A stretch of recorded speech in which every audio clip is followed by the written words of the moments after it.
ನಮಾಮಿ ಧನ್ವಂತರಿಮಾದಿದೇವಂ ಸುರಾಸುರೈರ್ವಂದಿತಪಾದಪದ್ಮಂ ಲೋಕೇ ಜರಾರುಗ್ಭಯಮೃತ್ಯುನಾಶಂ ದಾತಾರಮೀಶಂ ವಿವಿಧೌಷಧೀನಾಂ. COVID-19 ಸಮಯದಲ್ಲಿ ಕ್ಷಯರೋಗ ಈ ವಿಷಯದ ಬಗ್ಗೆ ಇದೀಗ ಮಾತನಾಡುವವರು ಶ್ರೀ ಧರ್ಮಸ್ಥಳ ಮಂಜುನಾಥೇಶ್ವರ ಆಯುರ್ವೇದ ಮಹಾವಿದ್ಯಾಲಯ ಹಾಗೂ ಆಸ್ಪತ್ರೆ ಉಡುಪಿ ಕುತ್ಪಾಡಿ ಇಲ್ಲಿಯ ಪ್ರಾಧ್ಯಾಪಕರು, ಶಲ್ಯತಂತ್ರ ವಿಭಾಗದ ಮುಖ್ಯಸ್ಥರೂ ಆಗಿರುವ ಡಾಕ್ಟರ್ ರಜನೀಶ್ ವಿ ಗಿರಿ. ಎಲ್ರಿಗೂ ನಮಸ್ಕಾರ. ನಮಗೆಲ್ಲ ಈಗ ಗೊತ್ತಿರೋ ಹಾಗೆ ಕೋವಿಡ್-19 ಸಾಂಕ್ರಾಮಿಕ ರೋಗ ನಾವೆಲ್ ಕೊರೋನಾ ವೈರಸ್ ಎಂಬ ವೈರಸ್ನಿಂದ ಹರಡುತ್ತದೆ. ಈ ರೋಗದ ಲಕ್ಷಣವು ಸಾಮಾನ್ಯ ಶೀತ, ನೆಗಡಿ, ಜ್ವರ ಇರಬಹುದು ಅಥವಾ ತೀವ್ರವಾದ ನ್ಯುಮೋನಿಯಾ ಕೂಡ ಆಗಬಹುದು. ಈ ರೋಗವು ಒಬ್ಬರಿಂದ ಒಬ್ಬರಿಗೆ ಡ್ರಾಪ್ಲೆಟ್ ಇನ್ಫೆಕ್ಷನ್ ಅಂದರೆ ಸೀನುವಾಗ, ಕೆಮ್ಮುವಾಗ, ಮೂಗಿನ ಸ್ರಾವ, ಎಂಜಿಲು ಹನಿಯಾಗಿ ಹಾರಿ ಬೇರೆಯವರ ಮೂಗು, ಬಾಯನ್ನು ತಲುಪಿ ರೋಗವನ್ನು ಉಂಟುಮಾಡುತ್ತದೆ. ಅಥವಾ ಈ ಹನಿ ಬೇರೆ ವಸ್ತುಗಳ ಮೇಲೆ ಇದ್ದು ಯಾರಾದರೂ ಅದನ್ನ ಮುಟ್ಟಿ ತನ್ನ ಮೂಗು, ಬಾಯನ್ನು ಮುಟ್ಟಿದರೆ ಅವರಿಗೆ ಈ ರೋಗವು ಬರುವ ಸಾಧ್ಯತೆ ಹೆಚ್ಚು. ಇಡೀ ವಿಶ್ವದ ಟಿ.ಬಿ. ರೋಗಗಳಲ್ಲಿ 25% ಜನರು ಭಾರತದಲ್ಲಿದ್ದಾರೆ.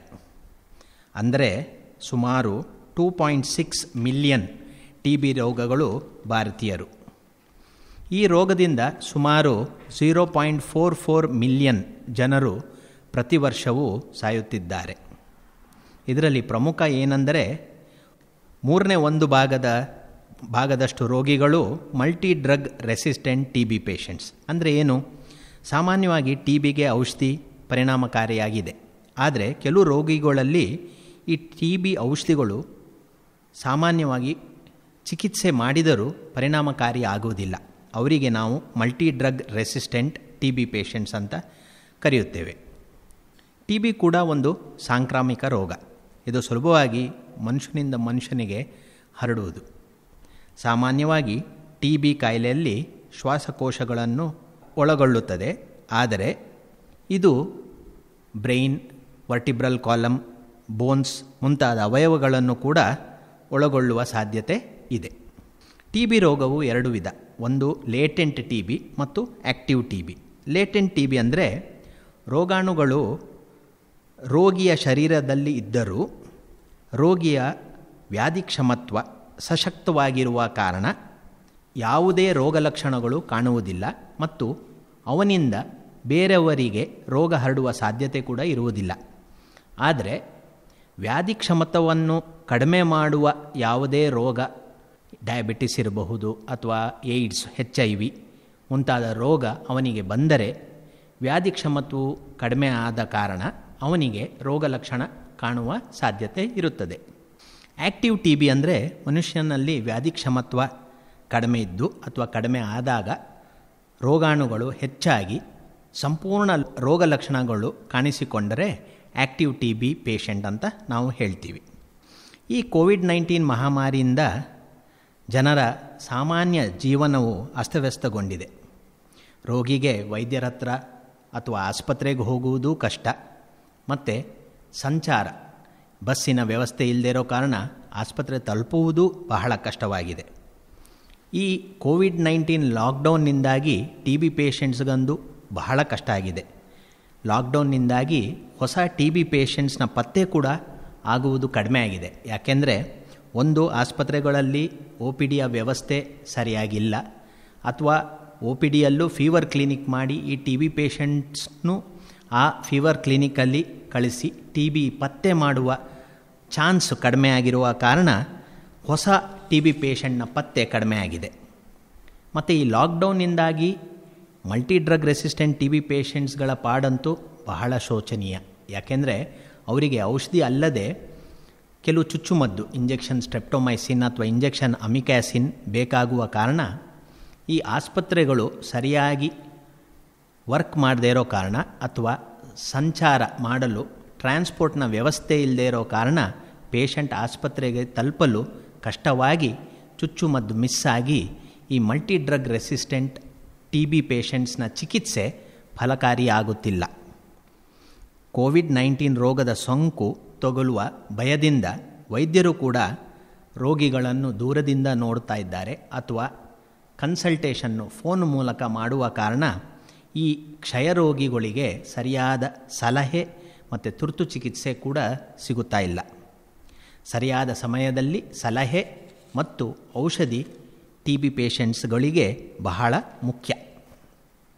ಈ ನಿಟ್ಟಿನಲ್ಲಿ ಸರ್ಕಾರವು ಸಂಜೀವಿನಿ ಆ್ಯಪ್ ಅಂದರೆ ದೂರವಾಣಿ ಮುಖಾಂತರ ವೈದ್ಯರ ಸಲಹೆ ಮಾಡುವ ಒಂದು ಆ್ಯಪನ್ನು ಈ TB ಪೇಷಂಟ್ಸ್ಗಳಿಗೆ ನೀಡುತ್ತಿದ್ದಾರೆ. ಇದರಿಂದ ರೋಗಿಗೆ ಸರಿಯಾದ ಸಮಯದಲ್ಲಿ ವೈದ್ಯರ ಸಲಹೆ ಸಿಗುವ ಕಾರಣ ಅವರು ಚಿಕಿತ್ಸೆಯನ್ನು ಸಂಪೂರ್ಣವಾಗಿ 6 ತಿಂಗಳು ಅಥವಾ 9 ತಿಂಗಳುಗಳನ್ನು ಸಂಪೂರ್ಣವಾಗಿ ಔಷಧಿಗಳನ್ನು ತಗೊಂಡು ರೋಗಮುಕ್ತರಾಗುವ ಸಾಧ್ಯತೆ ಹೆಚ್ಚು ಆಗ್ತಾ ಇದೆ. ಆದರೆ ಈ ವ್ಯವಸ್ಥೆ ಇಲ್ಲದೇ ಇರುವ ಕೆಲವು ಹಳ್ಳಿ ಪ್ರದೇಶಗಳಲ್ಲಿ ನಮ್ಮ ಆರೋಗ್ಯ ಕಾರ್ಯಕರ್ತರು ಅಥವಾ ಆಶಾ ಕಾರ್ಯಕರ್ತೆಯರ ಒಂದು ರೆಸ್ಪಾನ್ಸಿಬಿಲಿಟಿ ಹೆಚ್ಚು. ಯಾಕೆಂದರೆ ಅವರು ಈ TB ಪೇಷಂಟ್ಸ್ಗಳ ಮನೆಗೆ ಹೋಗಿ ಔಷಧಿಗಳನ್ನು ನೀಡಿ ಅವರು ಔಷಧಿಗಳನ್ನು ಸರಿಯಾಗಿ ತಗೊಳ್ತಾ ಇದ್ದಾರಾ ಇಲ್ವಾ ಅನ್ನೋದನ್ನು ಖಚಿತ ಮಾಡಿಕೊಳ್ಳಬೇಕು. ಆದರೆ ಈ ಕಾರ್ಯದಲ್ಲಿ ಅವರಿಗೂ ಸೋಂಕು ತಗುಲುವ ಸಾಧ್ಯತೆ ಹೆಚ್ಚು. ಇನ್ನೊಂದು ಮುಖ್ಯವಾದ ಅಂಶ ಏನೆಂದರೆ ಮಧುಮೇಹ ರೋಗಿಗಳಲ್ಲಿ ಕೂಡ TB ಹೆಚ್ಚಾಗಿ ಕಾಣಿಸುವ ಸಾಧ್ಯತೆ ಇದೆ. ಹಾಗಾಗಿ ಮಧುಮೇಹ ರೋಗಿಗೆ TB ಬಂದರೆ ಚಿಕಿತ್ಸೆ ಮಾಡುವುದು ಬಹಳ ಕಷ್ಟ. ಮತ್ತು ಚಿಕಿತ್ಸೆ ಆದ ಮೇಲೆ ರೋಗ ಪುನಃ ಬರುವ ಸಾಧ್ಯತೆ ಕೂಡ ಹೆಚ್ಚು. ಹಾಗಾಗಿ ಮಧುಮೇಹ ಮತ್ತು TB ಎರಡರ ಚಿಕಿತ್ಸೆ ಸರಿಯಾಗಿ ಆಗುವುದು ಬಹಳ ಮುಖ್ಯ. ಇತ್ತೀಚಿನ ದಿನಗಳಲ್ಲಿ ಕೋವಿಡ್-19 ಪೇಷಂಟ್ಸ್ನ ಮತ್ತು ಅವರ ಕಾಂಟ್ಯಾಕ್ಟ್ನ ಟ್ರೇಸಿಂಗ್ ಮತ್ತು ಟ್ರ್ಯಾಕಿಂಗ್ಗೆ ಬಹಳ ಒಂದು ಹೆಚ್ಚು ಪ್ರೆಷರ್ ನೀಡಲಾಗುತ್ತಿದೆ. ಹಾಗಾಗಿ TB ಪೇಷಂಟ್ ಮತ್ತು ಅವರ ಕಾಂಟ್ಯಾಕ್ಟ್ ಟ್ರ್ಯಾಕಿಂಗ್ ಮತ್ತು ಟ್ರೇಸಿಂಗ್ ಸರಿಯಾಗಿ ಆಗ್ತಾ ಇಲ್ಲ. ಮತ್ತು ಈ ಸೋಷಿಯಲ್ ಡಿಸ್ಟೆನ್ಸ್, ಐಸೋಲೇಷನ್ ಇದರಿಂದ TB ಪೇಷಂಟ್ನ ಪತ್ತೆ ಮತ್ತು ಅವರಿಗೆ ಔಷಧಿ ಕೊಡುವ ಸಾಧ್ಯತೆ ಕೂಡ ಕಡಿಮೆ ಆಗಿದೆ. ಈ ಲಾಕ್ಡೌನ್ನಿಂದಾಗಿ ಮಕ್ಕಳಿಗೆ TBಯ ಚುಚ್ಚುಮದ್ದು BCG ನೀಡುವುದು ಕೂಡ ಕಷ್ಟ ಆಗಿದೆ. ಹಾಗಾಗಿ ಈ ಲಾಕ್ಡೌನ್ ಹೋದ ಮೇಲೆ ಮುಖ್ಯವಾದ ಕೆಲಸ ಏನೆಂದರೆ ರೋಗಿ ಮತ್ತು ರೋಗಿಯ ಕಾಂಟ್ಯಾಕ್ಟ್ ಟ್ರ್ಯಾಕಿಂಗ್ ಟ್ರೇಸಿಂಗ್ ಸರಿಯಾಗಿ ಆಗಬೇಕು. ಮತ್ತು ರೋಗಿಗಳ ಪತ್ತೆ ಮತ್ತು ಅವರಿಗೆ ಬೇಕಾದ ಔಷಧಿ ನೀಡುವುದು ಮತ್ತು ಅವರು ಔಷಧಿ ಸಂಪೂರ್ಣ 6 ತಿಂಗಳು ಅಥವಾ 9 ತಿಂಗಳು ತಗೊಳ್ತಾರೋ ಇಲ್ವೋ ಅನ್ನುವ ಒಂದು ಜ್ಞಾನ ಬಹಳ ಮುಖ್ಯ. ಇಲ್ಲದಿದ್ದರೆ ಭಾರತದಲ್ಲಿ ಮಲ್ಟಿ ಡ್ರಗ್ ರೆಸಿಸ್ಟೆಂಟ್ TBಯ ಕೇಸಸ್ ಜಾಸ್ತಿ ಆಗುವುದು ಖಚಿತ. ಕೋವಿಡ್-19 ಸಮಯದಲ್ಲಿ ಕ್ಷಯರೋಗ ಈ ವಿಷಯದ ಬಗ್ಗೆ ಇದುವರೆಗೆ ಮಾತನಾಡಿದವರು ಶ್ರೀ ಧರ್ಮಸ್ಥಳ ಮಂಜುನಾಥೇಶ್ವರ ಆಯುರ್ವೇದ ಮಹಾವಿದ್ಯಾಲಯ ಹಾಗೂ ಆಸ್ಪತ್ರೆ, ಉಡುಪಿ ಕುತ್ಪಾಡಿ ಇಲ್ಲಿಯ ಶಲ್ಯತಂತ್ರ ವಿಭಾಗದ ಮುಖ್ಯಸ್ಥರು, ಪ್ರಾಧ್ಯಾಪಕರು ಆಗಿರುವ ಡಾಕ್ಟರ್ ರಜನೀಶ್ ವಿ ಗಿರಿ. ನಮಾಮಿ ಧನ್ವಂತರಿಮಾದಿದೇವಂ ಸುರಾಸುರೈರ್ವಂದಿತಪಾದಪದ್ಮಂ ಲೋಕೇ ಜರಾರುಗ್ಭಯಮೃತ್ಯುನಾಶಂ ದಾತಾರಮೀಶಂ ವಿವಿಧೌಷಧೀನಾಂ